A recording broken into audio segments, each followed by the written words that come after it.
Salut bien-aimés dans le Seigneur. Aujourd'hui, c'est encore une fois un moment que Dieu m'accorde de venir partager la parole avec vous. Nous sommes aujourd'hui dans le livre d'Exode, chapitre 15, verset 22. La Bible dit ce qui suit. Moïse fit partie Israël de la mer Rouge. Ils prirent la direction du désert de Shur. Et après 3 jours de marche dans le désert, ils ne trouvèrent point d'eau. Ils arrivèrent à Mara, mais ils ne purent pas boire l'eau de Mara parce qu'elle était amère. C'est pourquoi ce lieu fut appelé Mara. Le peuple murmura contre Moïse en disant: que boirons-nous? Moïse cria à l'Éternel, et l'Éternel lui indiqua un bois qu'il jeta dans l'eau, et l'eau devint douce. Alléluia. Bien-aimés dans le Seigneur, ici la Bible nous parle que Moïse fit partie Israël de la mer Rouge. Donc ici c'était après la victoire de la mer Rouge, après que Dieu avait fait un miracle en divisant la mer Rouge et en engloutant toute l'armée de Pharaon. La Bible dit qu'ils marchèrent pendant 3 jours, mais il ne trouva point d'eau. Arrivant à un endroit où il y avait de l'eau, c'était un endroit qu'on appelait Mara. Ils ne purent pas boire l'eau de Mara parce que l'eau de Mara était amère. Et Mara signifie l'amertume. Et le peuple commença à se murmurer à cause de l'amertume, à cause de Mara, à cause de l'endroit où il se trouvait, car il y avait de l'amertume. Bien-aimés, ces gens, c'était un peuple qui était déjà sauvé par la mort de l'agneau qui a été tué en Égypte à Exode chapitre 12. Cet agneau-là qui était l'image même de Jésus-Christ, notre agneau immolé, qui a donné sa vie pour nous et pour notre salut afin de nous délivrer de la main du diable. Alors, bien-aimés, leur marche, c'est l'image de la marche des chrétiens, la marche des enfants de Dieu, la marche de l'Église. Bien-aimés, ils sont arrivés dans un endroit où il y avait l'amertume. Bien-aimés dans le Seigneur, cela arrive dans la vie de beaucoup de gens. Bien-aimés dans le Seigneur, peut-être toi aussi, tu es dans l'amertume. Il y a ce qui te fait pleurer. Il y a des choses qui font que tu ne puisses pas jouir du bonheur de la vie. Peut-être c'est ton foyer. Peut-être c'est tes enfants. Peut-être c'est ton travail. Peut-être c'est la vie qui est caractérisée par des choses amères. Tout ce qui t'arrive est amer. Il y a de l'amertume dans ton cœur. Bien-aimé dans le Seigneur, je ne sais pas quelle sorte d'amertume tu te trouves, mais peut-être il y a une personne à qui je m'adresse qui a de l'amertume dans son cœur. Il y a vraiment le souci dans son cœur. Il y a des questionnements. Il y a des souffrances dans son cœur. Bien-aimé dans le Seigneur, les enfants d'Israël, sauvés par le sang, descendants d'Abraham, se retrouvaient dans un endroit qu'on appelle Mara. Mara peut être une situation qui crée de l'amertume dans ta vie. Je ne sais pas quel est ton Mara. Peut-être ton Mara, c'est cette relation dans laquelle tu te trouves. Tu es rejeté par tout le monde, rejeté par ta famille, rejeté par tes enfants, rejeté par ton mari, rejeté par ta femme, rejeté par ton patron, rejeté même par un directeur de l'école. Tu es rejeté au niveau de l'école, on ne veut pas même de toi. Bien-aimé dans le Seigneur, tu es rejeté, tu t'es déjà présenté à l'ambassade pour chercher les visas, tu n'es pas sélectionné, tu es rejeté. Il y a des rejets dans ta vie. il y a de l'amertume. Cette amertume peut être la maladie. Bien-aimé dans le Seigneur, tu es malade et tu as tout fait pour te soigner, mais rien ne marche. Bien-aimé dans le Seigneur, cela a créé peut-être cela est ton marre et l'amertume. Ça crée de l'amertume dans ta vie. Cette amertume peut être le blocage sur le plat de la vie. Tu fais beaucoup, mais tu récoltes paix. Tu sèmes beaucoup, tu t'adonnes au travail, tu t'adonnes à un business, tu t'adonnes à une affaire, mais rien ne marche pas. Bien-aimé dans le Seigneur, cela a créé de l'amertume dans ton cœur. Bien-aimé dans le Seigneur, tu peux te retrouver comme ces affaires d'Israël à Mara.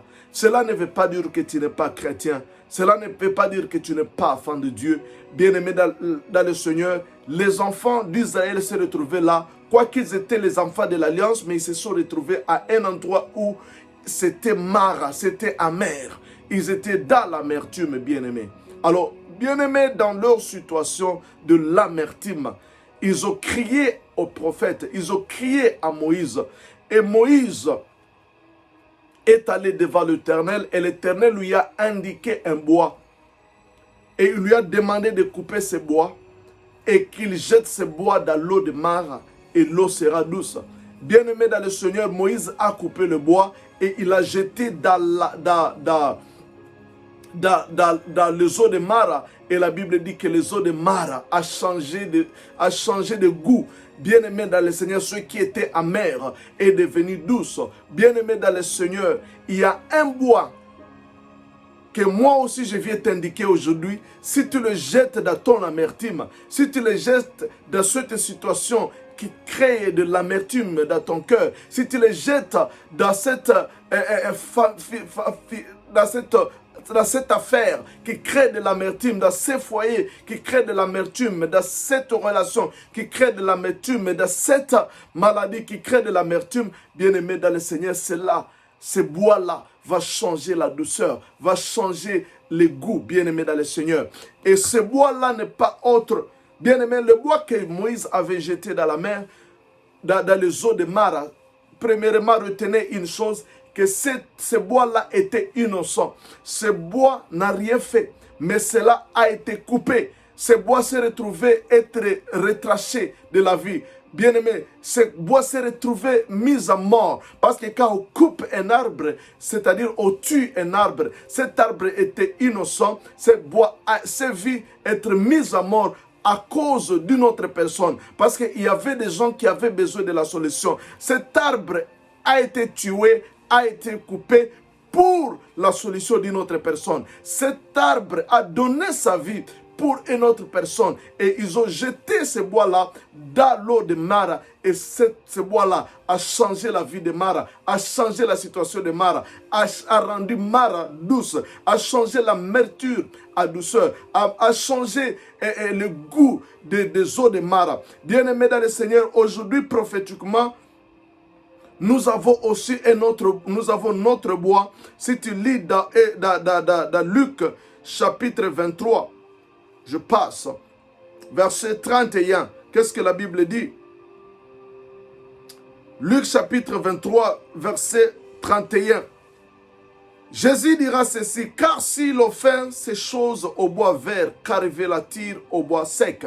Jésus était sur le chemin de la croix et il était en train d'être flagellé, il était en train d'être frappé, il était en train de porter la croix. Bien-aimé dans le Seigneur, il a souffert pour les innocents qu'il était. C'était comme ce bois que Moïse avait tué. Il a connu, il a été blessé, il a été tué pour le problème d'une autre personne. Ce bois-là était seulement l'image de Jésus, car Jésus lui-même s'est dit que je suis le bois vert. S'il m'arrive à moi qui est bois vert, ces choses, qu'arrivera-t-il au bois sec? Jésus s'est présenté comme le bois vert. Bien-aimé dans le Seigneur, Jésus c'est ce bois-là qui a été coupé, c'est-à-dire il a été tué pour notre péché, pour nos problèmes, pour tout ce qui nous fait pleurer, pour notre amertume. Il a été, lui innocent qu'il était, il a perdu sa vie. Or, je peux dire ceci, il a donné sa vie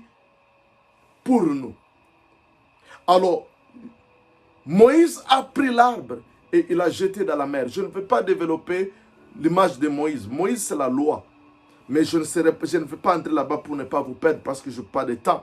Mais bien aimé dans le Seigneur, Jésus, c'est lui le bois que tu dois prendre et le jeter dans ta situation. Quelle que soit la situation que tu traverses, quel que soit le moment que tu traverses, quel que soit le problème que tu traverses, prends seulement Jésus et jette-lui dans ton problème. Moïse a pris le bois et il a jeté dans les eaux de Mara. Et les eaux de Mara ont changé de goût. Les eaux de Mara est devenu douce. Toi aussi, prends le bois vert qui est Jésus. Jette-lui dans ton problème. Quel que soit le nom de ton problème, quel que soit le nom de ton Mara, bien aimé, quel que soit ce qui fait que tu puisses avoir de l'amertume, jette Jésus dans ton problème. Prends Jésus et jette-lui dans ton problème. Jésus, c'est la parole. C'est-à-dire, identifie la parole par rapport à ton problème. Peut-être si tu es malade, identifie une parole qui deal avec ta maladie. Bien-aimé dans le Seigneur, la Bible dit que par ce maîtriseur, nous avons été guéris. Prends cette parole et jette-la dans ta situation. Même si tu es stérile, cherche un verset, Exode chapitre 23, verset 26, qui dit, il n'y aura pas de stérile parmi mon peuple. Jette cette parole dans ta stérilité qui te fait de l'amertume. Bien-aimé dans le Seigneur, et tu auras de la solution. Si ce sont tes enfants qui sont rebelles, Psaume 112 qui dit ceci, que tes enfants seront puissants sur la terre. Tes enfants seront bénis. Bien-aimé, quel que soit le problème, identifie. Si c'est ton business qui ne marche pas, la Bible dit que je bénirai l'œuvre de tes mains. Quel que soit le problème, identifie le verset, identifie une parole qui deal avec ton problème et jette-les dans ton problème. C'est comme cet arbre-là, Jésus qui est la parole, jette-lui dans ton problème. Bien-aimé dans le Seigneur, qu'est-ce qui te fait souffrir? Qu'est-ce qui te fait pleurer? Qu'est-ce qui fait que tu sois dans l'amertume? Quelle que soit la cause de ton amertume, prends seulement la parole, prends Jésus et jette-lui dans ton problème et tu auras la solution. Bien-aimé dans le Seigneur, ne va pas ça et là. Jésus est la solution à ton problème. Quoi qu'il en soit, dans le nom de Jésus, que Dieu te bénisse. Amen. Prends Jésus, jette-lui dans ton problème. Amen.